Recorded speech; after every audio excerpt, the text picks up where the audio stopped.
Bueno, buenas noches.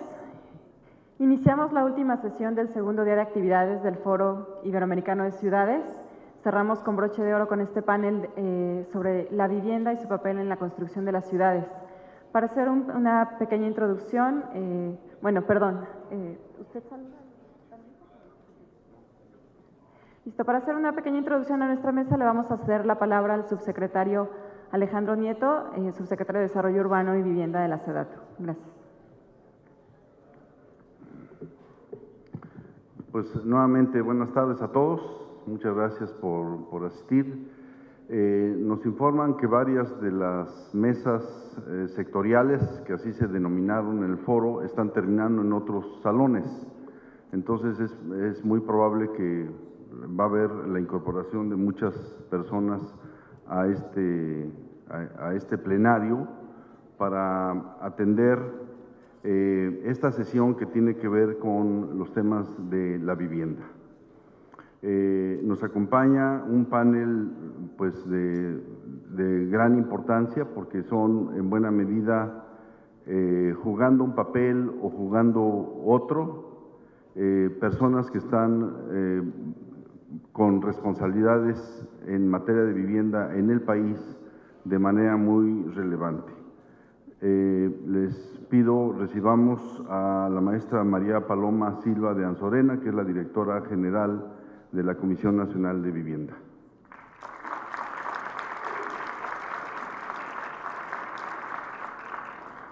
A la senadora María Elena Barrera Tapia, del Senado de la República, presidenta de la Comisión de Vivienda de esa Cámara.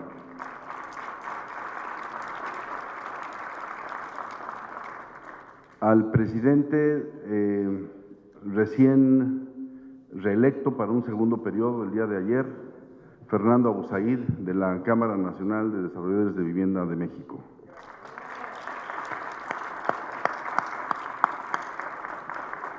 Al doctor José Gallegos, catedrático de Proyectos Arquitectónicos en la Escuela de Arquitectura de Madrid y socio de Aranguren y Gallegos.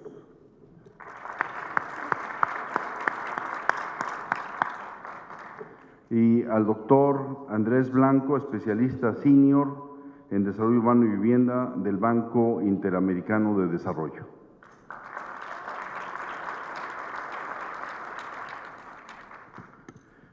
La introducción que quiero hacer tiene que ver, y sobre todo para nuestros panelistas, enmarcar este importante foro plenario en el marco justamente del evento que hemos venido desarrollando desde el día de ayer.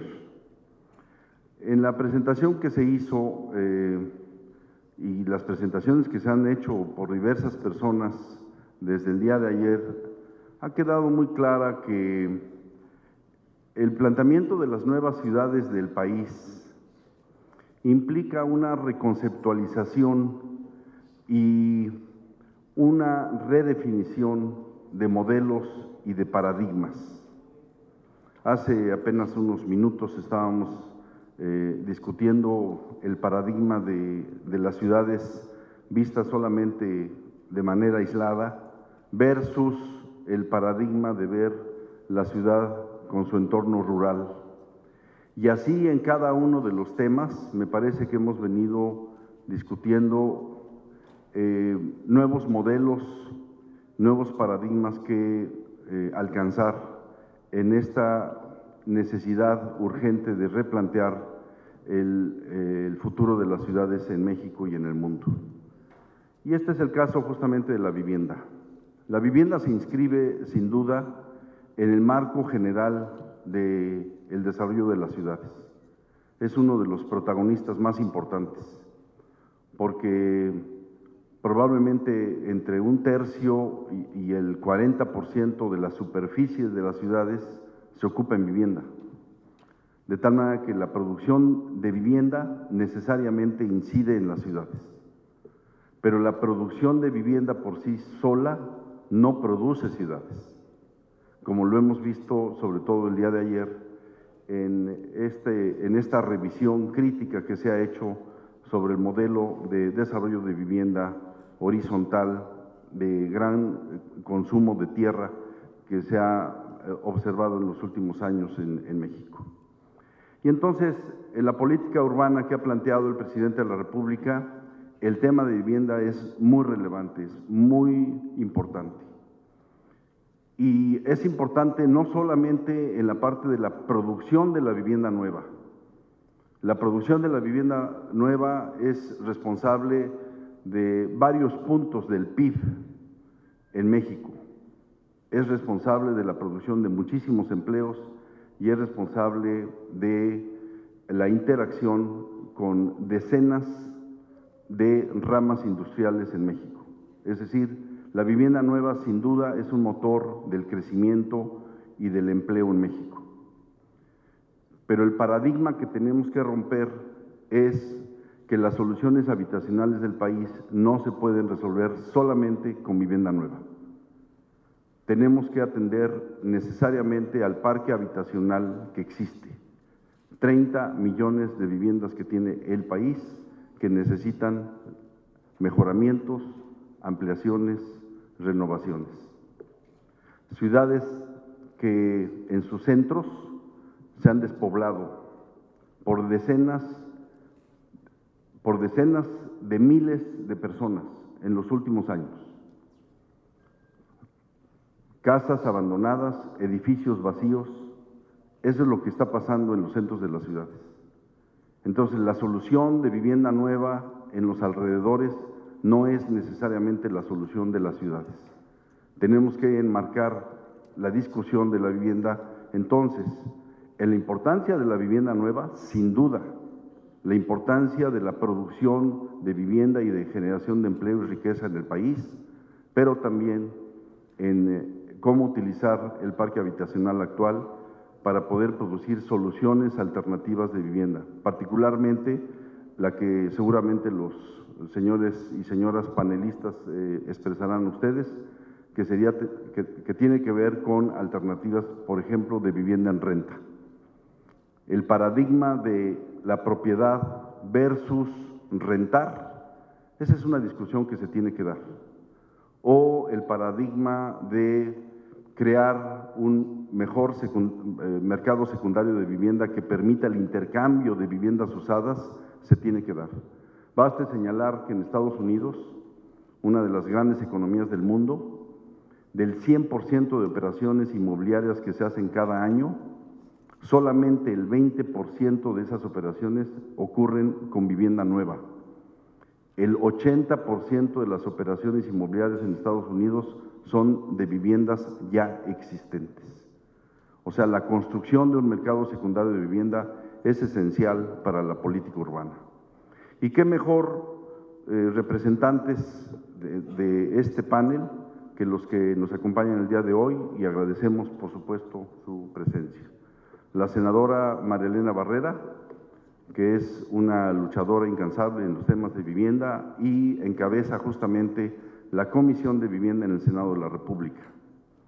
La maestra Paloma Silva, que es la directora general de la Comisión Nacional de Vivienda, un organismo del gobierno mexicano sectorizado en la SEDATU, en el sector SEDATU, y que es la responsable de la dispersión de los subsidios para vivienda social en el país. De Fernando Abusaid, que ya mencionaba, representa a más de 2,000 empresas asociadas a la Canadevi, que son responsables de la producción de vivienda nueva en el país, y de dos invitados especiales extranjeros, uno que trabaja en el BID, Andrés Blanco, y José Gallegos, un arquitecto que nos visita de España. Así es de que pues es un panel completo, y le voy a pedir entonces a la maestra Janet de Luna que por favor le vaya dando la palabra a cada uno de ellos para sus intervenciones y por supuesto para la participación del público que nos acompaña el día de hoy. Muchas gracias por asistir, muchas gracias a los panelistas.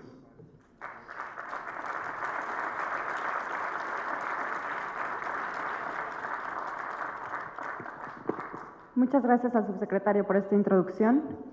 Iniciaríamos con la participación de la maestra María Paloma Silva de Anzorena, directora general de la Comisión Nacional de Vivienda.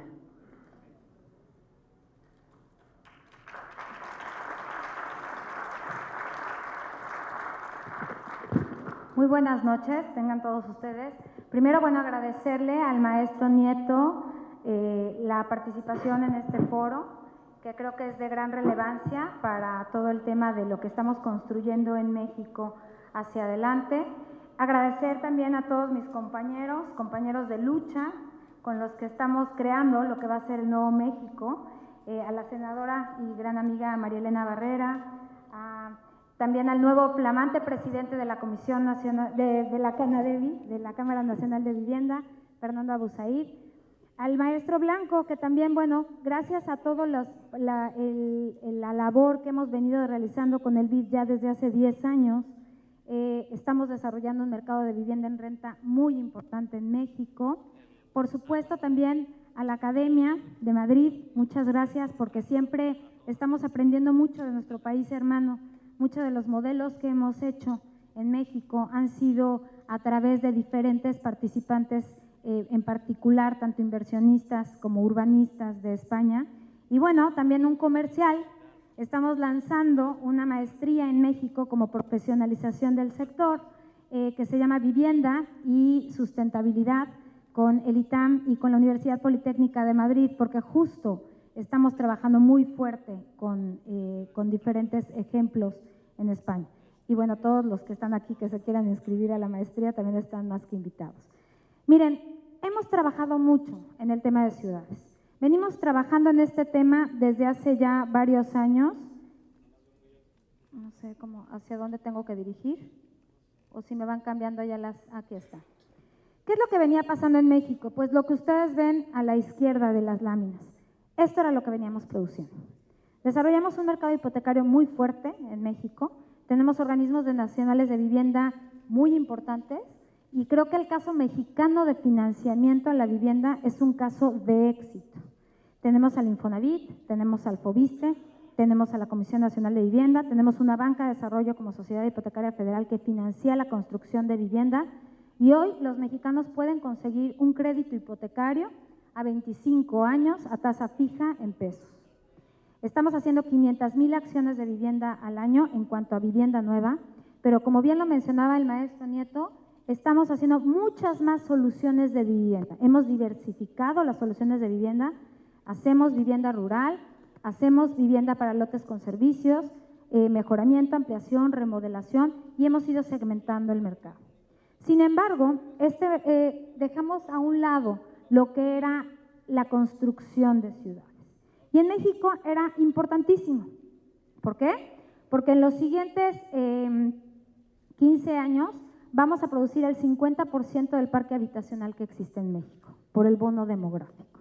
Entonces, en ese sentido, teníamos que empezar a pensar en que el crecimiento urbano en México, que se había caracterizado por un modelo de crecimiento diverso, fragmentado, y que producía zonas habitacionales desatendidas, carentes de conectividad, de transporte, de equipamientos urbanos, se transformara en algo. Y así fue como creamos los desarrollos certificados, antes DUIS. Los desarrollos certificados son la oportunidad de migrar hacia un nuevo modelo, en donde no solamente pensemos en vivienda, sino que la vivienda no sea la gestora del crecimiento o de dónde se van a hacer las nuevas vocaciones o el nuevo crecimiento regional en el país. Entonces, empezamos a trabajar en este modelo, lo hicimos con ejemplos como el Español, fuimos a ver Valdedevas, Vallecas, la renovación de Bilbao, pero también revisamos el modelo de Singapur, revisamos el modelo cualquier modelo de Asia, el que me preguntan lo revisamos, el de Japón, el de China, por supuesto los modelos de Abu Dhabi, de Dubái, etcétera, y fuimos tropicalizando el modelo. Y así fue como hicimos los desarrollos certificados. ¿Qué son? Pues son áreas de desarrollo integralmente planeadas que contribuyen al ordenamiento territorial, promueven un desarrollo urbano ordenado, justo y sustentable y son un motor de desarrollo regional. ¿Por qué son un motor de desarrollo regional? Porque no solamente estamos hablando de vivienda, sino que tienen infraestructura, servicios, equipamientos, comercio, educación, salud, es decir, todo lo que las familias necesitan adicional a la vivienda. Esta es la historia de los desarrollos certificados. No los voy a marear, pero lo empezamos a trabajar en el 2007. Fue un programa que trabajamos con el BID, con el Banco Interamericano de Desarrollo, y fuimos creando los diferentes pilares para ir planeando lo que van a ser las ciudades en México. Creamos diferentes pilares. ¿Cuáles fueron estos pilares? Primero, elaboramos una metodología de evaluación técnica y una metodología de evaluación financiera. Y me voy a detener en la evaluación técnica. En la evaluación técnica tardamos en mesas de trabajo interinstitucionales porque la Comisión Nacional de Vivienda tiene, somos el secretariado técnico de la Comisión Intersecretarial de Vivienda, donde participan 12 secretarías y 7 dependencias, porque teníamos que hablar de economía, teníamos que hablar de educación, teníamos que hablar de salud, de todos los componentes que iban a ir acompañando la ciudad. Nos tardamos 3 años en elaborar esta metodología. Y hicimos una metodología con 70 y tantos indicadores, en donde evaluamos desde el punto de vista, primero regional, cómo conecta esa nueva ciudad con el resto de las ciudades, desde el punto de vista urbano, desde el punto de vista barrial, y luego a lo que ya nos dedicábamos, que era desde el punto de vista arquitectónico. Una vez que hicimos esa evaluación, teníamos que ver que no se hicieran elefantes blancos, que sucedieran estas ciudades. Hicimos la metodología de evaluación financiera y hoy ya tenemos 17 ciudades que están en marcha, que se están construyendo a lo largo del país. Hicimos un proceso automatizado de evaluación y seguimiento. Ustedes se pueden meter a la página de Desarrollo Certificados, DUIS, y van a encontrar ahí toda la metodología, es totalmente automatizado. Tenemos consultores que están evaluando que se cumpla con todos estos criterios de elegibilidad y en paralelo se van evaluando los diferentes proyectos. También teníamos que hacer un proceso de transferencia de conocimiento. Entonces, hemos elaborado una serie de workshops de transferencia de conocimiento con gobernadores, con alcaldes, con INPLANES, con secretarios de desarrollo urbano, con organismos estatales de vivienda. Hay un diplomado que se está llevando a cabo también y en este diplomado han participado pues todos los diferentes miembros de este grupo de evaluación, autorización y seguimiento de DUIS para transferir ese conocimiento. Y también hicimos un análisis de vocación y equipamientos. ¿Con qué objetivo? Cada una de estas ciudades tienen que tener vocación. Hicimos una alineación de las estrategias federales y una mapa de ruta para que las empresas, de acuerdo a la vocación, participaran. Hay 3 tipos de estas ciudades. Tenemos las ciudades o los DUIS intraurbanos, que son los que más nos gustan, y lo que estamos haciendo es rehabilitando zonas intraurbanas en donde están sucediendo la vivienda. Tenemos DUIS periurbanos. Entendemos, imagínense que vamos a construir el 50% de las soluciones de vivienda que hoy tenemos. Entonces, tenemos que planear cómo van a ser estos crecimientos. Entonces, son proyectos de ensanche, que en Madrid son muy comunes y en Europa, de ciudad con un crecimiento ordenado en donde se genera suelo servido. Y tenemos nuevos polos de desarrollo. Estos nuevos polos de desarrollo además son muy importantes con todas las reformas que se promovieron por parte del presidente de la República. Vamos a ver cómo se va a transformar nuestro territorio. Entonces, por ejemplo, ahorita estamos planeando lo que va a ser la nueva Ciudad del Carmen. Estamos planeando Ciudad Mayacoba, que se está haciendo con OHL. El tema es ir planeando antes de que llegue la ciudad. Hay 3 tipos de patrocinadores. Normalmente son gobernadores estatales y municipales, que ellos quieren llevar la gestoría de sus ciudades. Tenemos a desarrolladores urbanos. En México habíamos perdido la figura del desarrollador urbano. Satélite, El Pedregal, diferentes colonias, llegaba el desarrollador urbano y después entraban los que construían la vivienda, el comercio, etc. Y finalmente los desarrolladores de vivienda. Esta es la metodología. En la metodología primero hacemos un análisis de gran visión, en donde llegan, lo presentan los patrocinadores a la mesa de evaluación, en la que les decía, están todas las secretarías del Estado y están secretarios y subsecretarios, y también participan Banobras, CFE, Conagua, para ver que sean factibles. Una vez que llegamos a esto, entonces empieza la evaluación y esa es la parte dura. En la evaluación lo que hacemos es que analizamos aspectos naturales y de riesgos, como el medio físico natural, el medio físico transformado, el contexto económico, o sea, que haya inversión, empleo, que haya mercado inmobiliario, que haya demanda. La propuesta de estructura del proyecto, la estructura urbana, los usos y destinos de suelo. Entonces vemos todo el sistema urbano territorial. En cuanto a la dosificación, vemos los componentes de este tejido urbano: la vivienda, el equipamiento, las áreas verdes, la actividad económica. En la factibilidad vemos comunicaciones, transportes. En todos estos se promueven, no se promueve el uso del automóvil. Normalmente hay transporte público, ciclovías, andadores peatonales. Se ve toda la parte de TICs.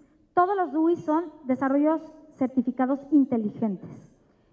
También agua, energía eléctrica, manejo de residuos sólidos. En tema de instrumentación, vemos los instrumentos de ordenamiento ecológico, instrumentos de ordenación urbana asociados a la política de vivienda e instrumentos de gestión. Esto es bien importante. O sea, no es solamente construir la ciudad y que suceda, ¿cómo se va a gestionar? Todo esto viene acompañado de actualizaciones de planes de desarrollo urbano, de planes parciales de desarrollo y con planes maestros. En la evaluación financiera se tienen 2 módulos y en estos módulos pues básicamente se ve que sea factible financieramente hablando este proyecto. No me voy a detener aquí porque además tengo que dejarle tiempo a mis compañeros. Una vez que se certifica este desarrollo certificado, que sí les tengo que decir que tardamos al menos año y medio en certificarlo, porque estamos hablando de ciudad, ¿no? No estamos hablando de cualquier cosa, hay que darle seguimiento. Y en el seguimiento lo que estamos viendo es que los patrocinadores, existe una canasta de incentivos por parte de la Federación. Entonces, la Secretaría de Comunicaciones y Transportes, Salud, Educación, van poniendo también, la CONAVI, vamos poniendo diferentes programas y subsidios para que suceda. Pero lo que necesitamos es darle seguimiento. Entonces, tenemos un tablero de control que se presenta a esta Comisión Intersecretarial de Vivienda por parte de este grupo y vamos viendo en qué van atrasados, en qué van adelantados, pero tanto la Federación como el patrocinador. Y también lo que hacemos es que este tablero de control se queda en manos de los que van a vivir ahí. Para nosotros la ciudadanía es lo más importante. Quienes van a sufrir, padecer o gozar de esa ciudad son ellos. Entonces, ahí pueden ver cuáles son los compromisos que se van teniendo y se van viendo cómo ir ajustando los proyectos. Los DUIs ya son una realidad. Estas ciudades se están construyendo en México. Hay 17 proyectos certificados y ahí todo lo que ven ahí en estrellita, pues son todos los estados de la República donde tenemos desarrollos certificados. En esta mesa también participa Infonavit, Fobiste, Sociedad Hipotecaria Federal, etc. De hecho, Sociedad Hipotecaria Federal es la ventanilla única para estos proyectos. Se están produciendo 583,000 viviendas en estos desarrollos certificados y estamos hablando de que van a haber 2.3 millones de personas en proyectos de 14,000 hectáreas. Si se fijan, el tema no es menor. Por eso nos tardamos tanto en construirlo y tanto en evaluarlo. Pero lo que sí es muy importante es decirles que están sucediendo en México. Las familias ya están empezando a vivir en estos lugares. Y es la forma en cómo estamos planeando nuestro territorio y cómo estamos haciendo estas ciudades. Sabemos que aquí hay mucha gente de la academia, hay muchas gentes que participan en municipios, en autoridades locales, estatales, y déjenme decirles que todos ustedes tienen cabida en este gran proyecto que es un proyecto de nación. Y aquí les puse un ejemplo. Todas estas diferentes ramas son las que se han desarrollado alrededor de los desarrollos certificados. Por supuesto, los desarrolladores, pero hoy tenemos participando a Foster & Partners, a Accenture, a IDOM, a MIT, al BID, al Banco Mundial y a diferentes participantes. En evaluaciones a la Agencia Francesa de Desarrollo, están participando los inversionistas a través de SECADES y de diferentes financiamientos. En el tema de equipamientos están las secretarías. En tema de transferencias de conocimiento, como se los comentaba, pues ya tenemos ese diplomado y hemos estado participando también con diferentes cursos, tanto en la Ibero como en el TEC. En el tema de TICs, estamos muy de la mano con Secretaría de Comunicaciones y Transportes y también con el MIT. En el caso de vocaciones, estamos viendo todo el tema con Secretaría de Economía, con los diferentes gobiernos, y todo esto es lo que se está desarrollando alrededor de lo que va a ser el próximo México. Solamente por ponerles un ejemplo, y les podría haber traído muchos más, les traje el ejemplo de Las Misiones. Las Misiones es un ensanche de Ciudad Obregón, de 102 hectáreas. Entonces, tenemos DUIs desde 102 hectáreas y tenemos DUIs de 4,000 hectáreas. ¿no? Tenemos DUIs intraurbanos y tenemos desarrollos certificados periurbanos. Esta es básicamente cómo fue el plan de usos y destinos. Insisto, todo esto se tradujo en un plan parcial de desarrollo que pasó por consulta pública, se llevó a cabildo y está sucediendo. Y estas son las viviendas, los equipamientos urbanos, lo que está sucediendo alrededor de las misiones. Ahí tenemos naves industriales, o sea, más bien, en vez de llevar el empleo a la vivienda, identificamos dónde iba a ser el polo de desarrollo, qué vocación se tenía, y entonces dónde ya había conectividad y definimos este nuevo polo de desarrollo. Estos ya no son renders, ya son fotos, ¿no? Y pues básicamente esto es lo que a desarrollo certificado se refiere. Realmente estamos muy entusiasmados, estamos contentos con el proyecto. En el caso también del Senado, no solamente el BID, sino en el caso del Senado también hemos estado trabajando muchísimo en este tema. Por supuesto, la Canadevi ha sido un gran aliado en el desarrollo de este gran proyecto y nada más decirles que ahorita tenemos en evaluación otros 4 proyectos para que sean certificados, pero el tema no es nada más que se certifiquen, ese apenas es el inicio. El tema es que suceda y el tema es generar los espacios en donde se va a construir la vivienda del mañana. Vivienda en donde tenemos además mezcla de vivienda, los desarrollos certificados tienen al menos 40% de vivienda social económica, pero tienen vivienda media, residencial, mezcla de usos de suelo. Entonces, es volver a generar comunidad y volver a que las familias sean las gestoras de donde van a vivir. Agradecerle nuevamente a mis compañeros de Podium, no por estar juntos, porque siempre es un placer estar juntos, sino por todo el apoyo que le han dado a este proyecto en estos años, y a todos ustedes por estar tarde con nosotros, todavía atentos a nuestras participaciones. Muchas gracias.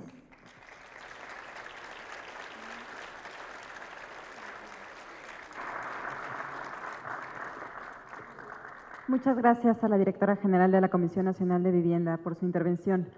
A continuación le damos la palabra al doctor Andrés Blanco, especialista senior en Desarrollo Urbano y Vivienda del Banco Interamericano de Desarrollo.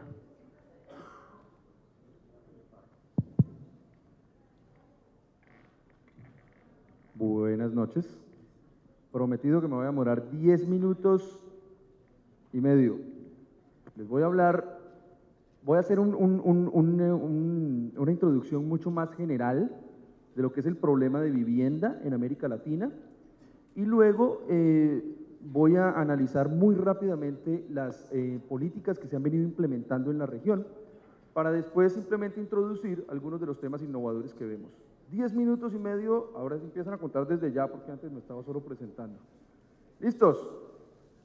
3 temas entonces: caracterización del déficit habitacional, la política de vivienda y ejemplos de innovaciones, como les decía. Empecemos con el tema de déficit habitacional. Hace 2 años sacamos en el BID el primer análisis de déficit habitacional en toda la región con la misma metodología. Y esto es bien importante porque cada país tiene una metodología distinta, entonces no sabíamos realmente cuál era el déficit habitacional en la región. Estos son los números. 37% de los hogares en América Latina no tiene acceso a una vivienda adecuada. 37% de los hogares en el 2009. Si uno mira el 95, era 45%, entonces uno puede decir, bien, vamos mejorando, pero si vemos los números, nos damos cuenta que ese 45% en el 95 eran 46 millones, hoy en día estamos hablando de unos 60 millones de hogares sin acceso a vivienda adecuada. Un problema enorme. Sigamos. El déficit a nivel rural es 60%, el déficit a nivel urbano es 32%, entonces uno podría pensar el problema se concentra en áreas rurales, pero acuérdense que en América Latina el 82% de la población vive en áreas urbanas, la región con mayor nivel de urbanización en el mundo en desarrollo, por lo cual nos da que el déficit en áreas rurales es 17 millones de hogares, pero en áreas urbanas es 41 millones de hogares.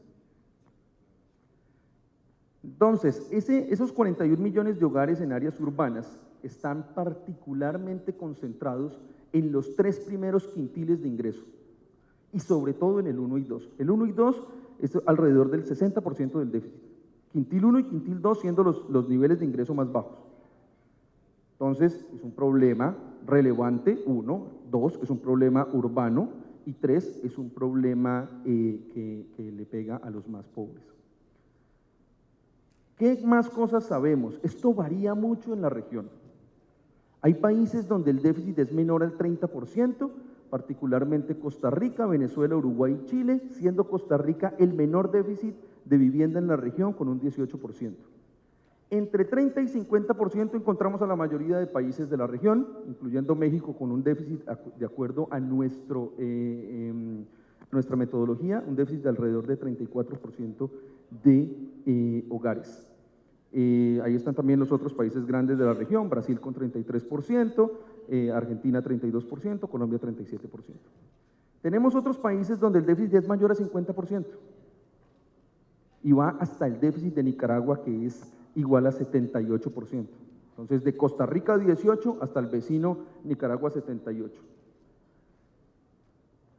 Miremos cómo se compone ese déficit. El déficit tradicionalmente se compone de dos cosas, el cualitativo y el cuantitativo. El cualitativo en América Latina es 31% y ahorita les cuento de eso, de qué se trata, y el cuantitativo es 6%. Entonces esto nos indica que es un problema no solo de producir muchas viviendas, como decía el subsecretario y la maestra Paloma, sino también de adecuar el stock que ya existe.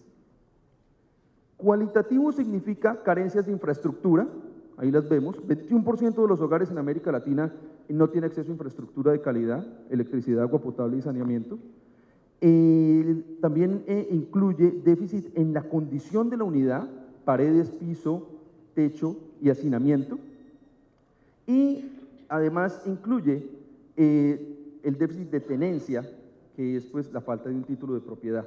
Verán ustedes que esto no suma el 31%, pero pues porque un hogar puede tener diferentes déficits, puede tener déficit de infraestructura, como déficit también de condición de la unidad. Pero ¿qué nos está diciendo esto? Este déficit cualitativo es stock que ya existe, es vivienda que ya existe, pero que tiene algún déficit en uno de estos tres renglones. Fíjense de nuevo, 31%, es la mayoría. Entonces no es solo de producir vivienda nueva, sino de mirar qué hacemos con la vivienda que ya está producida.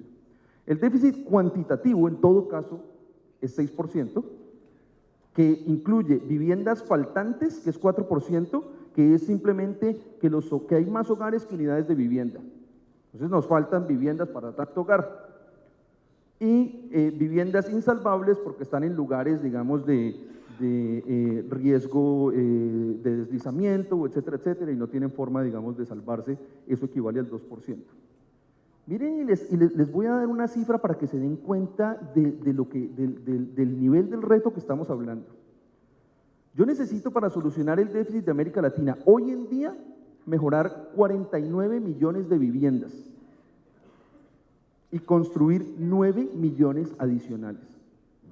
¿Cuánto me vale eso? 310 billones de dólares. Billones con B, 310 mil millones. Eso equivale más o menos al 8% del PIB de la región. ¿Cuánto se gasta la región? No en viviendas, sino en infraestructura como un todo, vías, refinerías, puertos, lo que ustedes quieran sumar de infraestructura, menos del 6%. ¿Vamos a lograr solucionar el déficit con las políticas actuales? Lo veo muy difícil. Si solo queremos trabajar con ese déficit de los más pobres, tenemos un reto de 25 billones de dólares. Calculábamos nosotros, esto es alrededor de 14 veces más del presupuesto que se gasta hoy en vivienda en la región. Pero aparte de eso, cada año se forman 3.2 millones de hogares nuevos. Entonces yo necesito no solo tapar el hueco que ya tengo, sino de ahí en adelante construir 3.2 millones de unidades más. En El Salvador, por ejemplo, un país muy pequeño, se forman 45.000 hogares nuevos al año y la producción formal de vivienda no llega a 10.000. Entonces no solo tengo yo un déficit enorme, sino que cada año estoy abriendo más y más hueco. ¿Qué se ha hecho en términos de política de vivienda en la región? Y a esto yo le había puesto lo bueno y lo malo, y después quise ser más políticamente correcto y lo voy a llamar lo bueno y lo no tan bueno. Yo tenía una presentación mucho más larga que la corté para dado la hora. Entonces, el que quiera muchísima más información de esto me avisa y le mando la presentación larga o las publicaciones que hemos hecho al respecto. Pero les cuento básicamente cómo se trata ahorita la política de vivienda en la región. Para el tema de falta de infraestructura, tenemos desmarginalización de barrios, es simplemente poner electricidad, agua potable y saneamiento. En México, en Brasil, en Colombia hay programas enormes de eso que financia el BID. Son programas muy buenos, sí, hay que hacerlos, sí. ¿Por qué? Porque ofrecerle infraestructura a una vivienda, les traía ahí los datos y la evidencia. Por ejemplo, si yo pavimento la vía al frente de una vivienda, el precio de la vivienda aumenta en 16%, la gente invierte más en la vivienda, si yo le pongo agua hay una menor mortalidad infantil, etcétera, etcétera. Entonces, ¿hay que hacerlo? Sí. Pero el problema de esto es que si yo hago nada más desmarginalización, estoy creando un incentivo para mayor informalidad en el futuro. Entonces, yo tengo que sumarle algún tipo de política preventiva para que no sigamos en el mismo ciclo de mayor informalidad cada vez. Adicionalmente, esto es muy costoso. Desmarginalizar un barrio o hacer mejoramiento de barrios puede ser 8 veces más caro que hacer una urbanización planificada. ¿Por qué? Y lo saben los ingenieros, pues porque me toca abrir la vía cuando ya las casas están construidas, me toca abrir los huecos para los tubos cuando ya todo está hecho. Mucho más costoso. Me muevo rápido. Para la condición de la unidad tenemos desarrollo progresivo, que es terminación de pisos, habitación adicional o segundo piso, cocina, baño, techo nuevo. Son programas tremendamente costosos. Bueno, sí, hay una cantidad de estudios, uno muy bueno acá de México que mostró cómo cuando se ofrecía, cuando se hacía piso de cemento en viviendas que antes tenían piso de tierra, cómo mejoraba incluso la capacidad cognitiva de los niños, dada menores, digamos, enfermedades respiratorias, etcétera, etcétera. Entonces, ¿hay que hacerlo? Sí, sin duda. Pero el problema es que es un programa supremamente costoso, es muy difícil llegarle a las familias, se utilizan algunas veces materiales que no son de la mejor calidad, etcétera, etcétera. Corolario, si hay que hacerlo, sí, pero hay que complementarlo con otras cosas. Tenencia, pues es simplemente otorgar el título. Hay una gran literatura de si esto es bueno o malo y básicamente lo que se ve es que es bueno porque entrega, digamos, más seguridad de tenencia, aumenta, digamos, la inversión, pero hay otra cantidad de beneficios que se pensaba que esto iba a tener, teorías de que porque tú tienes un título entonces vas a poder ir a un banco y te van a dar un crédito y te vas a poder volver empresario, y etcétera, etcétera, y la verdad es que la evidencia no demuestra esto porque los bancos prestan más a capacidad de pago que a tenencia de títulos. Y llegamos al déficit cuantitativo, que son nuevas viviendas que en la región es la creadora de los subsidios de demanda como hoy se conocen. Eso es una creación de América Latina. Y básicamente, pues es un subsidio a la demanda de propiedad, que es muy bueno, sí, porque en un país como Brasil, por ejemplo, entre el 5 y el 8% de los hogares tienen un ingreso monetario cercano a cero. Entonces, cuando yo tengo un ingreso monetario cercano a cero, ¿qué significa la palabra vivienda asequible? Nada. Yo no puedo dar vivienda asequible a alguien que tenga un ingreso tan bajo. Entonces, ¿voy a tener que subsidiar la demanda? Por supuesto que sí. ¿Cuál es el problema?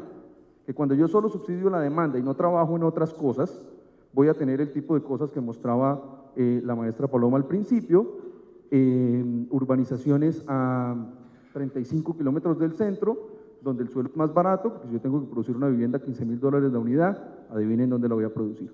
Bien lejos y sin ningún tipo de equipamiento.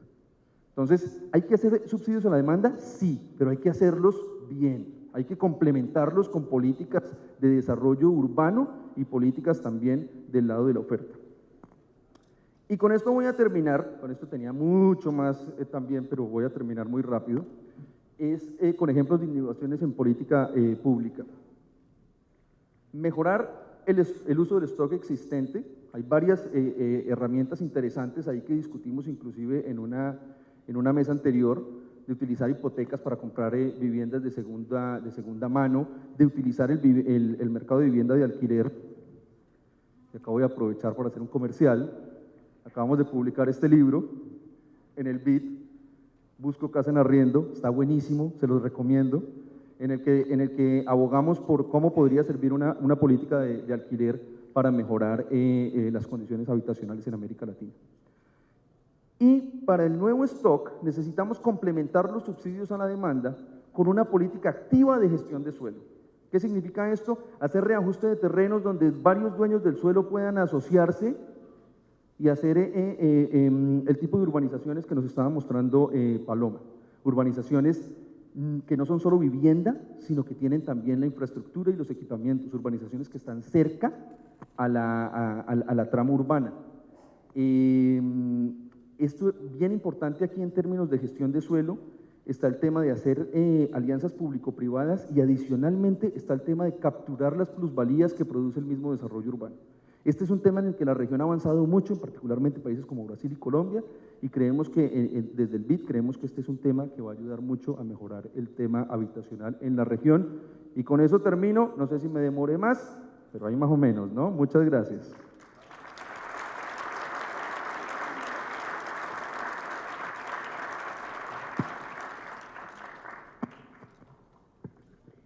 Muchas gracias al doctor Andrés Blanco, gracias por ajustar el tiempo de su participación. Estamos ya un poco pasados de tiempo, pero será una gran oportunidad de escuchar al doctor José Gallegos, catedrático de Proyectos Arquitectónicos en la Escuela de Arquitectura de Madrid y socio de Araguren y Gallegos.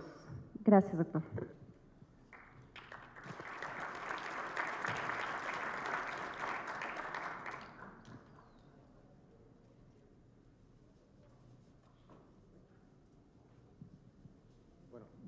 Buenas tardes, tardes y tardes. Yo estoy hecho un lío porque yo venía a contar experiencia española en vivienda y llevaba una secuencia de imágenes que lo veo difícil que lo puedan ustedes aguantar. Entonces, yo voy a hablar de lo que, no de mi libro, de mi amigo, sino de mi gremio, Llevamos, lo que llevamos de foro, hablando de la ciudad, de la vivienda, que, como bien ha dicho el señor Alejandro Nieto, es la que crea densidad urbana, es la que crea el tejido urbano. Los edificios públicos son pocos y las viviendas son muchas. Hemos hablado de estrategias, se ha hablado de cuidado de la calle, de embellecer la ciudad por calidad, no por forma, pero no se ha hablado de arquitectura. Yo creo que, y estoy llegando con mis compañeros al final de la jornada casi sin tiempo para hablar de arquitectura. Yo creo que la vivienda ha sido una gran olvidada como un pensamiento arquitectónico, un pensamiento de especialistas. Se ha hablado de la vivienda grande o pequeña, se ha hablado de la vivienda en diferentes trazados urbanos, con diferentes estrategias urbanas o de crecimiento urbano, con toda la problemática que existe. Pero no se habla de cómo es ella, de cómo se viven esos metros cuadrados. Porque son metros cuadrados o son metros cúbicos. O hay un arquitecto, para nosotros muy conocido, que es el señor Fuller, un gran arquitecto americano, que se empeñó en optimizar el coste de la vivienda reduciendo su peso. Entonces, él se planteaba como primera variable de pensar en la vivienda cuánto pesa una vivienda. O sea, si cambiamos los parámetros de análisis de la vivienda, puede ser una u otra. Y yo venía aquí para hablar con nuestros amigos mexicanos de una experiencia que hemos tenido, que creo que tenemos un desfase temporal que nos podemos ayudar a la hora de pasarnos información. En la España en la que yo iba a contar, esta España que se citó, que empezamos la aventura apasionante de los años de mediados de los 70, con el cambio histórico y político, con una ilusión, con un todo por hacer, y que tuvimos momentos dulces como nuestro príncipe liderando la Olimpiada de Barcelona. España éramos fantásticos, todo era maravilloso, nos íbamos a comer el mundo, los alemanes estaban perdidos, les íbamos a invadir en cualquier momento y veníamos de esta situación, la de nuestros padres y abuelos, con una sociedad que salía de una guerra civil, que tuvo todos los problemas que tiene una sociedad que viene de un nivel económico muy bajo y tiene que empezar a resolver problemas sociales, políticos y de todo tipo, que tuvimos el aluvión a las grandes ciudades, como se puede estar hablando ahora de China y de Shanghái con el aluvión de la gente del campo, no hay que irse más o menos lejos. Son situaciones iguales, que teníamos un problema de resolver un tejido rural degradado también por nuestra guerra civil y se decidieron hacer dos estrategias. Por un lado, se hizo una política desde el Estado de regiones devastadas y se contó, como era para el campo, se contó con unos jóvenes arquitectos que nadie conocía, que iban a hacer cosas en el campo, iban a reconstruir pueblos o hacerlos de nueva planta, y hicieron una arquitectura rural con claves modernas, que bueno, pues Fernández del Amo, muchos arquitectos, trazaron unos poblados nuevos. Y cuando llegamos a la ciudad, que fue el gran aluvión, hubo que empezar a realojar a toda la gente que no llegaba a la ciudad y se empezó a construir de una manera salvaje y absolutamente irreflexiva, donde podíamos hablar de construcción residencial, pero nunca de arquitectura residencial. Se construyó confiando en el bloque abierto, todo ese tipo de cosas, y bueno, pensamos que eso es los salvajes 60. Pero estas imágenes, que son soluciones ya de realojamiento, que también se ha citado, que es un problema que ha ido resolviendo la sociedad española aprovechando nuestra bonanza económica, pues se fue solucionando con una construcción masiva, también construcción residencial, no arquitectura. Se tiraban esas casas que tenían un trazado para mí mucho más atractivo, para realojarlos en esos bloques de ladrillo infectos, ¿no? Incluso esta es una urbanización de no hace muchos años, precrisis del ladrillo español, última, se llama el barrio del Pocero, porque era un constructor que se hizo en medio del campo una ciudad de 20.000 habitantes con un único plano de vivienda. Un tipo, una vivienda repetida millones de veces. Ese bloque masivo de ladrillo era la solución de residencia. Pero yo venía a hablar de arquitectura. Y unos jóvenes recién salidos de la escuela, que es la generación a la que yo pertenezco, coincidimos en esos tiempos, de los años 80. Y presionamos y creamos un grado de opinión y de exigencia a las instituciones públicas de que en el caso de la cultura española, por ejemplo, el cine español tiene una subvención a fondo perdido para que se hagan películas españolas, pero la arquitectura española residencial no tenía ninguna subvención. Y empezamos a exigir que el porcentaje de construcción de vivienda, que era social en todos los nuevos crecimientos urbanos, tuviese una implicación en la búsqueda de las mejores soluciones arquitectónicas de parte de la Administración. El coste de honorarios de arquitecto era igual e incluso inferior que el sector privado. Porque el problema que siempre existe en la arquitectura residencial es que faltan modelos hechos. Y si no hay modelos hechos, la iniciativa privada no tiene con quién competir o con quién equilibrarse, ¿no? Entonces aparecieron las empresas municipales de la vivienda en el caso de Madrid, el Colegio de Arquitectos implicado con su oficina de concursos en el caso del Colegio de Arquitectos de Madrid y la empresa municipal de vivienda, crearon un modelo de concurso en la selección de arquitectura. Jóvenes, mayores, Pritzker internacionales, todos participamos en esos concursos, competimos por la mejor idea, no por un encargo nominal. Se buscaba arquitectura, no personajes. Y a la vez tuvimos la suerte de que en las universidades se introdujo el debate de la vivienda residencial como un tema de proyecto de primer orden. Los jóvenes arquitectos no tenían que hacer museos y teatros, tendrían que pensar también la vivienda. Y organismos europeos, como es Europan, crearon un concurso europeo para jóvenes arquitectos que era hasta 40 años, que también era el único consuelo que nos daban, es que en nuestra profesión se nos considera jóvenes hasta los 40, ¿no? Un abogado, si a los 40 no ha sido ya una persona de prestigio, no es nadie, ¿no? Los arquitectos llegamos hasta los 40 siendo jóvenes promesas, entre los 40 y los 50, que nadie se entere que hemos cumplido los 40 y estamos ya para retirarnos, ¿no? Esa situación yo creo que generó un caldo de cultivo donde ha habido modelos construidos. El fenómeno ha sido tal que, no quiero pecar de optimista, pero viviendas que costaban 3 veces más, las viviendas de promoción privada al lado de la promoción pública, eran peores de calidad. Por lo tanto, empezaban a quedar en evidencia los promotores privados y empezaron a copiar los modelos de la arquitectura pública. Yo venía aquí simplemente a esa llamada de atención. Puedo terminar aquí y no mostrar ningún ejemplo, porque lo importante que yo quería decir aquí es que, por favor, tienen resuelto toda una estructura de desarrollo residencial, yo creo que bastante bien trazada por todo lo que he oído. Acabo de oírlo ahora. Pero no olvidemos esa componente que parece que es una tontería, pero es que es básica, ¿no? Porque bueno, teníamos una normativa, pero, por ejemplo, nosotros estábamos en este debate y yo pertenezco a esa fotografía, podría ser ese niño pequeño, ¿no? Que era la sociedad española, que se casaban, había un único modelo de familia que habitaba todos los barrios residenciales, que era una pareja joven, sin recursos casi, que se casaba y iba a tener todos los hijos que Dios quisiera. Y como Dios quería bastante, pues la familia mínima era de 4 miembros, ¿no? Esa era la mínima. Si no tenían 4 hijos, tenían un problema. Algo pasaba para no tener como mínimo esos 4 hijos. Y se construían casitas pequeñas con muchos compartimentos estancos porque había que llenarlo de literas, ¿no?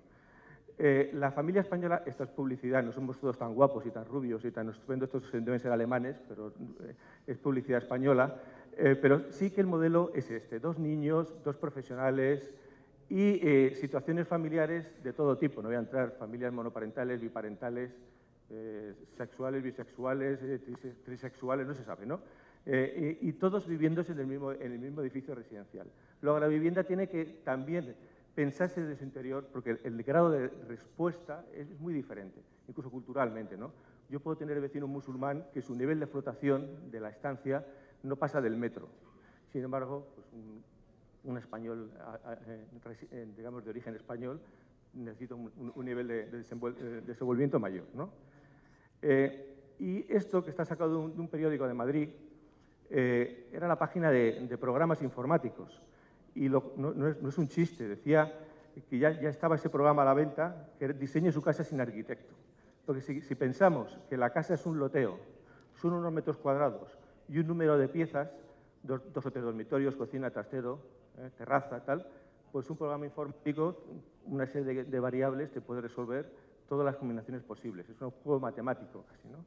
Yo creo que la arquitectura y el arquitecto no es ese personaje que es prescindible ya gracias a la informática, sino es el que es capaz de pensar que la estancia es algo más que esto. Esto es una imagen de otro periódico de Sevilla, que en el sorteo de viviendas sociales esta persona salía como afortunada, venía en la portada del periódico, que era el adjudicatario de una vivienda. Se había hipotecado porque la había comprado a 50 años y tenía este paraíso residencial, como se ve en la imagen, ¿no? Yo creo que algo hay que pensar más en el espacio interior, ¿no? Los arquitectos de mi generación, ya digo, soñamos que podíamos ser esta especie como de científicos, que jugando casi como con probetas podíamos intentar analizar la composición interna de estas viviendas, ¿no? Elementos variables, flexibles, buscar flexibilidad para diferentes tipos de usuario, pero claro, siempre llega un estadista y te hace una evaluación de los muebles posibles que puede haber en una vivienda. Y entonces, claro, empezabas a entrar en crisis. Como en esta mesa que todos hemos preparado alguna cena fantástica en nuestra casa, cuando ordenas un mantel con toda la liturgia del plato, el cubierto, el vaso, etcétera, y en la otra imagen es después de la batalla de la cena. Y a las 3 de la mañana hay que recoger la mesa, ¿no? El grado de reversibilidad, cuando hablamos de flexibilidad de una vivienda, es fundamental. Casi el ejemplo paradigmático sería una navaja suiza, ¿no? Que cualquier uso lo podemos plegar y desplegar de una manera fácil. Pues con estos juegos, arquitectos, esto es un proyecto nuestro, pero da igual, empezamos a pensar que esa vivienda de protección oficial, que tiene que cumplir una normativa de los años 60 para esa familia en blanco y negro, se podía echarle una partida. Y empezamos a generar núcleos plegables y desplegables, no voy a entrar ya en descripciones, viviendas que con muy pocos metros cuadrados, en el caso de esto es una vivienda de 2 arquitectos catalanes, que con dos frentes de 3 metros resuelve una vivienda para todas las etapas de la vida de una pareja. Trabajan, viven solteros, trabajan, tienen hijos y vuelven a vivir solos, ¿no? Con una calidad de construcción con materiales sencillos que son capaces de generar tipos diferentes. Este es un proyecto nuestro que lo de menos es como son, pero sí que le echamos un pulso a la vivienda más vulgar, que es la de una sola orientación, 4 viviendas por núcleo de escalera, digamos lo más convencional, con 3 dormitorios compartimentables.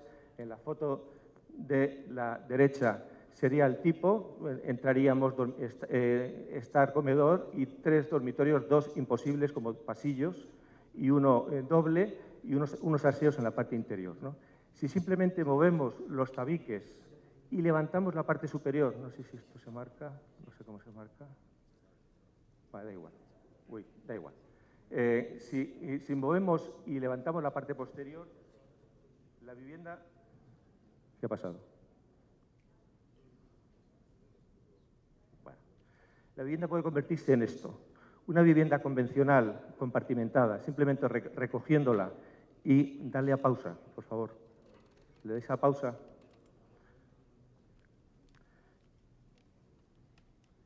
Bien.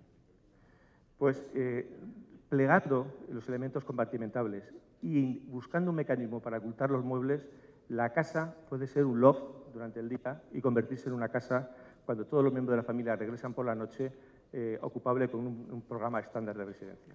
Plegando, elevando, esta sería desde la entrada y aparecerían, nos fuimos, mi socia María José y mujer, iba a ir al alcalde Ruiz de Gallardón a inaugurar estas viviendas y nos fuimos a IKEA, que es un gran almacén de muebles económicos que hay en todas las ciudades grandes españolas, que son suecos, y vimos cómo comprar los muebles básicos para que esta vivienda se activase. Y sin hacer ningún tipo de diseño previo, simplemente muebles estándar, las camas se les colocaba unas ruedas en lugar de patas atornillables, se desaparecían debajo del pasillo y la vivienda se convertía de 75 metros cuadrados en 60 diáfana, ¿no?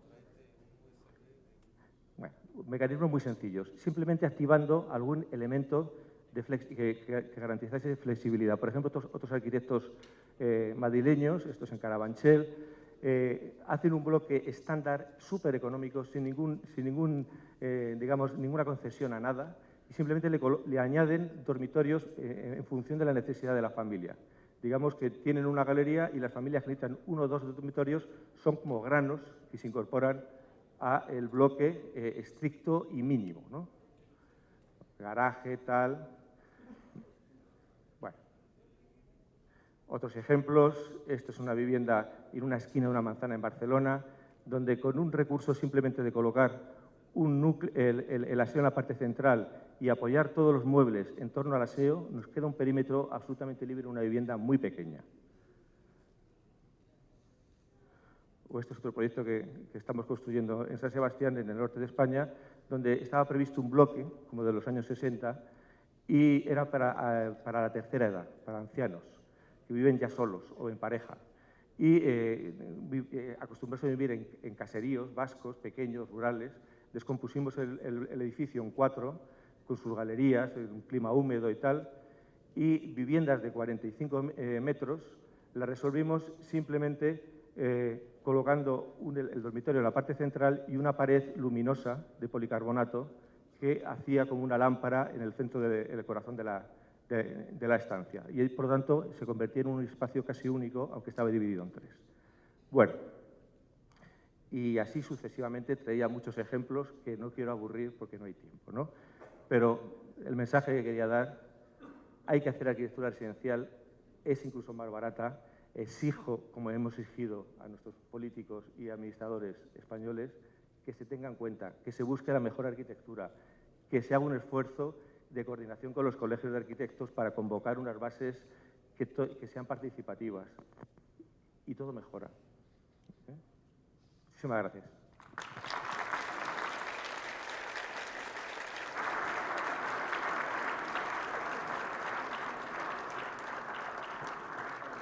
Muchas gracias. Reflexiones muy oportunas. En México justo estamos preguntándonos cómo caracterizar a la vivienda digna en términos de los espacios habitables y auxiliares con los que debe de contar para garantizar la calidad de vida de quienes las habitan. A continuación, la senadora Marilena Barrera Tapia, secretaria de la Mesa Directiva del Senado y presidenta de la Comisión de Vivienda de esta Cámara. Muchas gracias, senadora.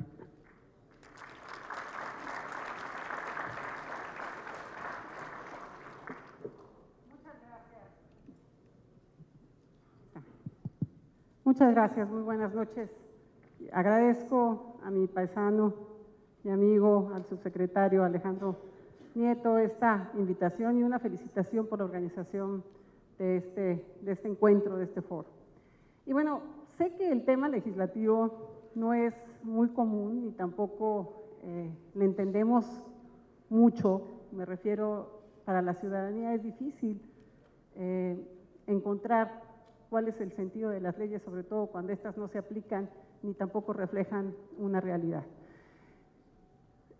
Estamos trabajando en el Senado de la República y de manera muy estrecha con la SEDATU, porque quiero decirles que efectivamente, la creación de la Secretaría ha sido uno de los mayores aciertos, pero también le ha dado un dinamismo a este sector por primera ocasión en nuestro país que permite integrar y también le ha generado nuevos retos.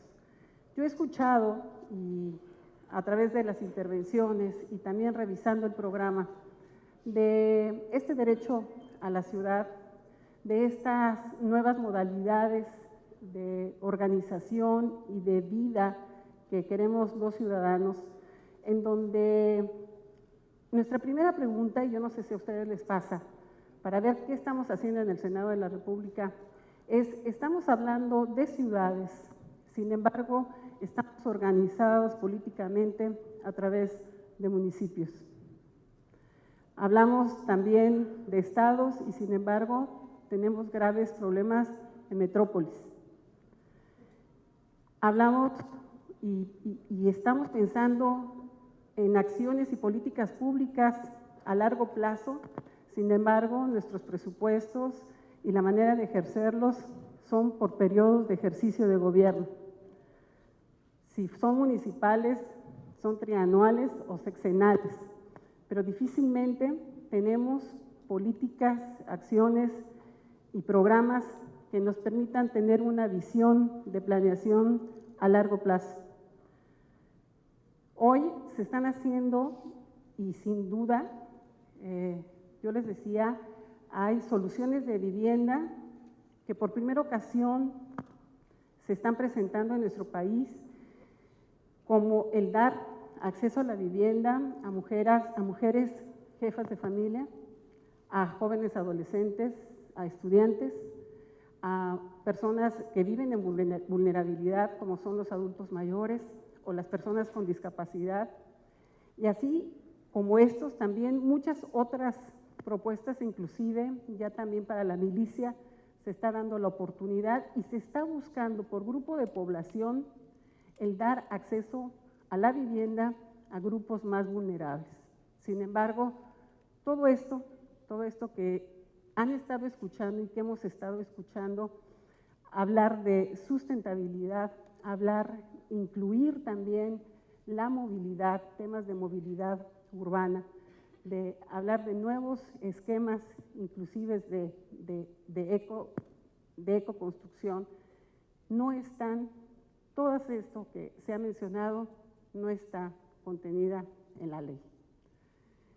No existe tampoco, ni tampoco se tiene contenido cómo poder medir, cómo poder dar responsabilidad a los municipios. Hoy toda esta gran responsabilidad está consignada para los municipios. No existe entonces una ley que nos permita y que nos diga cuáles son los niveles de responsabilidad de cada uno de los órdenes de gobierno, o sea, a nivel municipal, a nivel estatal, a nivel federal.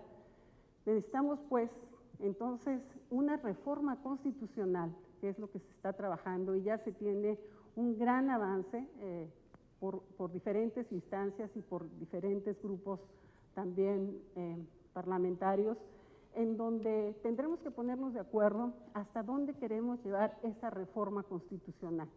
Primero, hablar de esta ley de concurrencia, una reforma constitucional que le permita definir cuáles son los niveles de responsabilidad de cada una de las instancias. Tendremos que también entonces definir si vamos a hablar del derecho de la ciudad, si vamos a hablar de metrópolis, si tendremos que definir una forma de organización, si tendremos que incluir también temas de movilidad, de estandarización, por ejemplo, en el registro de la tenencia de la tierra, de catastros, de temas que son de todos los días y que segura estoy que muchos de los que estamos aquí vivimos y hemos estado en el campo de batalla, y simplemente la estandarización entre un municipio y otro para hacer un trámite es toda una travesía, no existe una estandarización en la normatividad y son muchos los retos que tendremos que estar y tendremos que estar trabajando de manera paralela para poder resolver. La buena noticia quiero decirles que el sector ha ido y ha rebasado en mucho lo que se ha trabajado en la formación, pues sí, en la realización de la ley, de esta ley general, y ha avanzado pues en la operación. Hoy se ha venido trabajando de manera conjunta con la Confederación Nacional de Gobernadores, con la CONAGO. Se está trabajando también de manera local para poder instrumentar y generar códigos que permitan la operatividad de los programas y sobre todo de los beneficios de manera más accesible, pero también pensando no tan solo en la operación de los programas y para los constructores de viviendas, sino también para las personas y hacerlo accesible para las, efectivamente para las mexicanas, para los mexicanos, y que puedan saber cómo sí pueden tener derecho y hacer exigible este derecho a la vivienda que está constituido en el cuarto constitucional.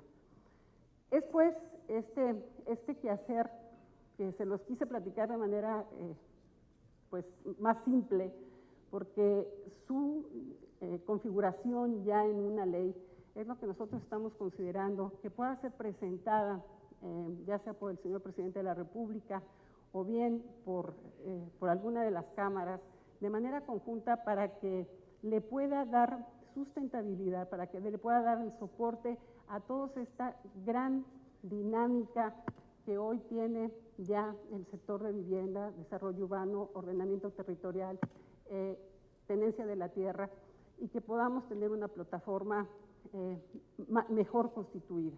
Yo sé que en muchos de los países, España y demás, hay y existen, Colombia, lo estábamos comentando, donde se tiene toda este marco jurídico y conforme a ello se van generando las políticas públicas. Hoy nosotros tendremos esta gran oportunidad de ir acompañando a lo que ya es la Política Nacional de Vivienda y las acciones y programas que se vienen realizando con una ley que pueda dar respuesta, pero sobre todo el que ya está dando fruto su instrumentación. Es por ello que yo agradezco este gran acompañamiento y sobre todo esta oportunidad de venir, de escuchar y de intercambiar experiencias, porque de ustedes, de quienes están en los campos de acción, es como podemos hacer que las leyes pasen del papel a la actuación como lo queremos en México. Esta es una de las reformas que, sin ser de las reformas estructurales y sin estar inscrita y ser aprobada, quiero decirles que es una de las que ya está en operación y que ha sido por una decisión del Ejecutivo Federal. Entonces, pues solamente agradecerles, estamos atentos y seguiremos, por supuesto, escuchándoles a ustedes para que de esta manera podamos hacer accesible la ley para el bien de todas y de todos las mexicanas y de todos los mexicanos. Muchísimas gracias.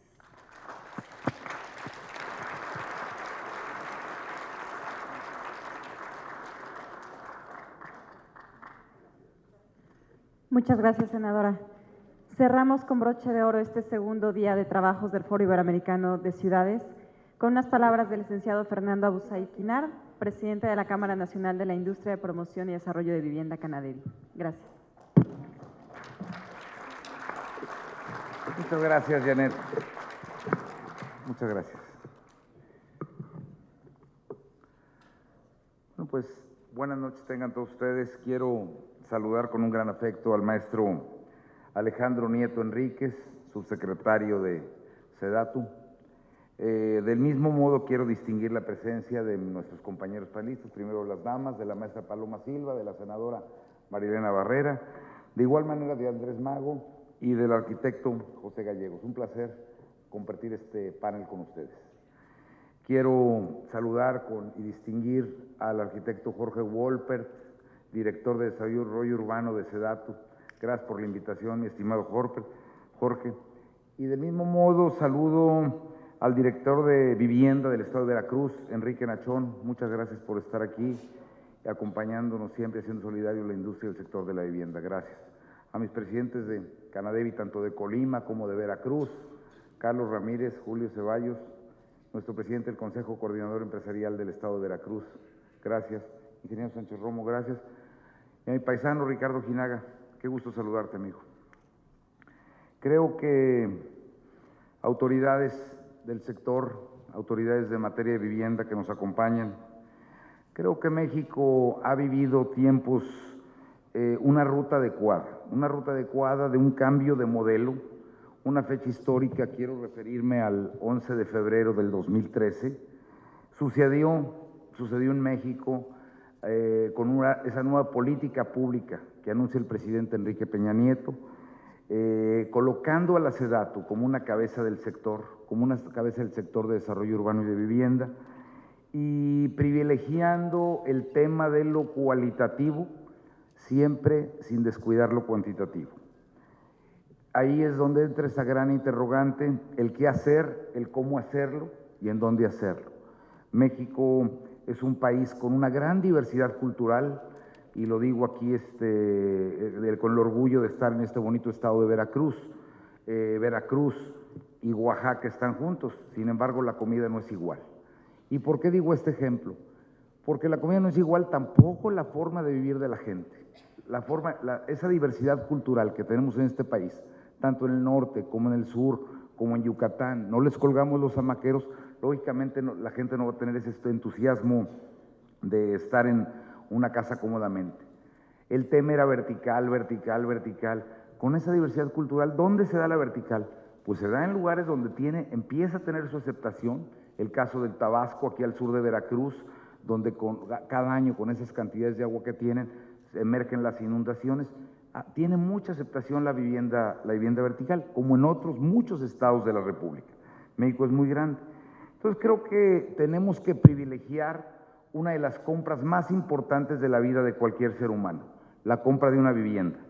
Y en este contexto, creo que cualquier ser humano tiene derecho a tener ese techo sólido, ese patrimonio social, ese patrimonio y esa seguridad que le da a cualquier ser humano al exterior, afuera de su hogar, tener una casa propia y tener un legado y un patrimonio sólido para su familia. Dentro de ese desempeño, ¿por qué no presumirlo? Durante los 2 últimos años, México ha crecido en materia de vivienda. El año pasado, el 2014, se coloca la industria de la vivienda como la segunda industria en crecimiento económico en este país, tan solo detrás de la industria automotriz. Y también lo digo con un gran orgullo, participando con el 7% dentro del Producto Interno Bruto y también generando el 15% del empleo, con datos del INAGI, con un valor de nuestra industria en este momento de 350,000 millones de pesos. Creo que ese gran desempeño sucede con la gran participación de la SEDATU, de la CONAVI, de todos los actores que inteligentemente fuimos moldeando, y creo que el gran privilegio del gran avance del sector y de la industria de la vivienda es que juntos lo hemos construido tanto sociedad y gobierno. Quiero resaltar que dentro de este cambio de modelo hemos tratado de ir avanzando de una forma sólida. Ahorita simplemente les quiero comentar que tenemos una estrategia, recordando las palabras que manifestaba el doctor Gallegos, la estrategia para mejorar la calidad de vivienda social. 20 arquitectos mexicanos con un estudio en conjunto con Canadevi, CONAVI, Infonavit. Estamos en una comisión involucrando a esos arquitectos destacados en el mejoramiento arquitectónico.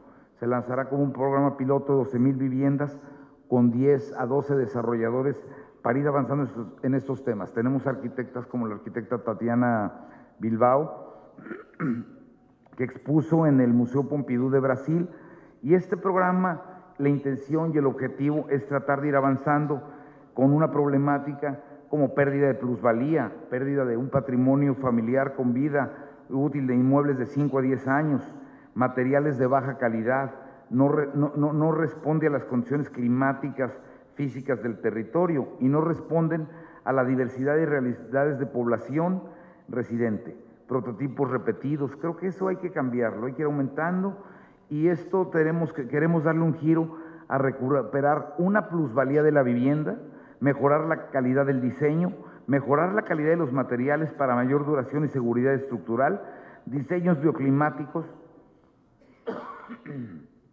que respondan a las condiciones climáticas y físicas del territorio. Así como México tiene esa diversidad cultural, también tenemos esa diversidad climática.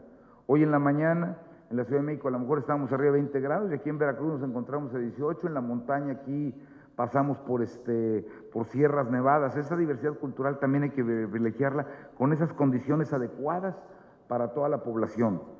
Espacios interiores y exteriores adecuados, espacios multifuncionales con crecimientos, incluso a la población para satisfacer esas necesidades de movilidad, diversidad en tipologías, en soluciones de vivienda. Indudablemente, el futuro de las ciudades es un tema que a todos los involucrados en el desarrollo urbano nos ocupa. ¿Cómo preservar esa movilidad y la calidad de vida mientras las manchas urbanas continúan creciendo? Es la pregunta que nos forjamos y en las ciudades nos hacemos. En México la vivienda ha asumido ese papel fundamental del que les hablaba anteriormente. En los retos del urbanismo y el crecimiento responsable, hoy nuestra visión se enfoca en el desarrollo de ciudades más compactas, más sustentables, para ofrecer una mejor calidad de vida.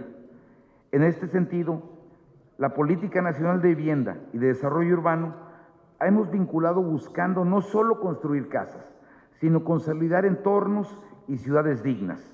Dentro de estas ciudades dignas, creo que lograr esto requiere de un gran trabajo, de un trabajo estratégico, donde el sector privado, como lo mencioné anteriormente, y sector público, debemos de trabajar en una misma línea, en una misma visión, tratando de ir llegar a soluciones en concretas para la calidad de ese último eslabón de nuestra cadena productiva de valor, que al final del camino es el satisfactor al que nosotros queremos servir, al derechohabiente, al que nos compra una casa.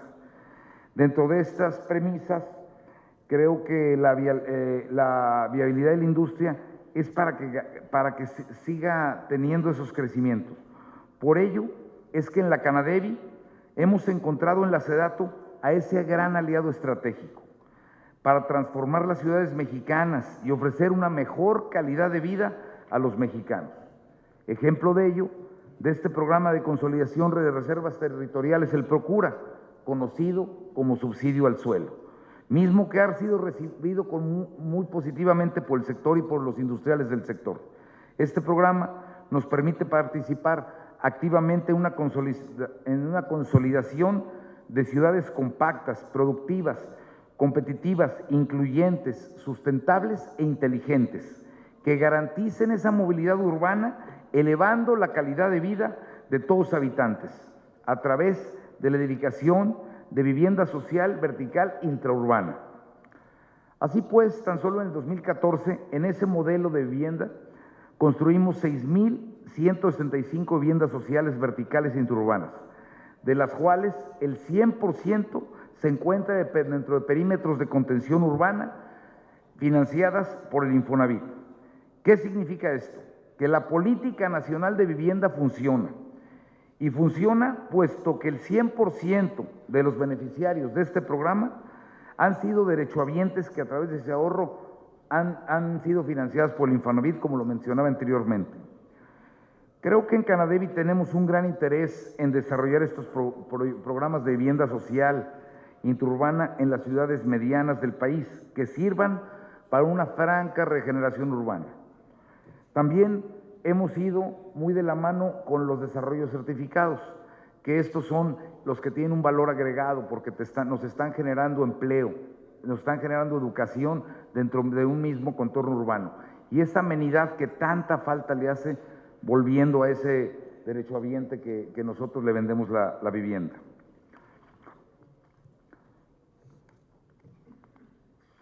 Ya no quiero cansarlos, pero indudablemente el apoyo de la SEDATU y todos los esfuerzos de los industriales del sector hemos realizado en pro de la consolidación urbana, siempre debemos de hacerlos más exitosos y estamos listos para apoyar a todos los desarrolladores y a desarrollar un registro de lotes vacantes intraurbanos con un potencial para su crecimiento y aprovechamiento. Estamos listos para seguir trabajando de la mano en todo lo de redensificación urbana, en los espacios públicos, en el equipamiento y por supuesto en la infraestructura. Agradezco a todos mucho su atención y muchas gracias por la invitación, como siempre.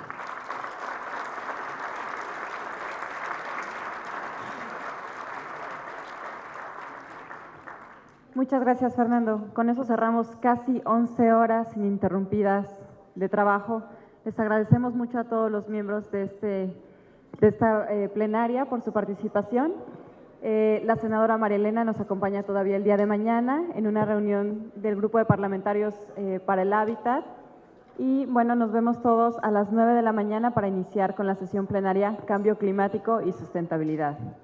Entonces, fiesta, pero no mucha. Nos vemos mañana. Muchas gracias.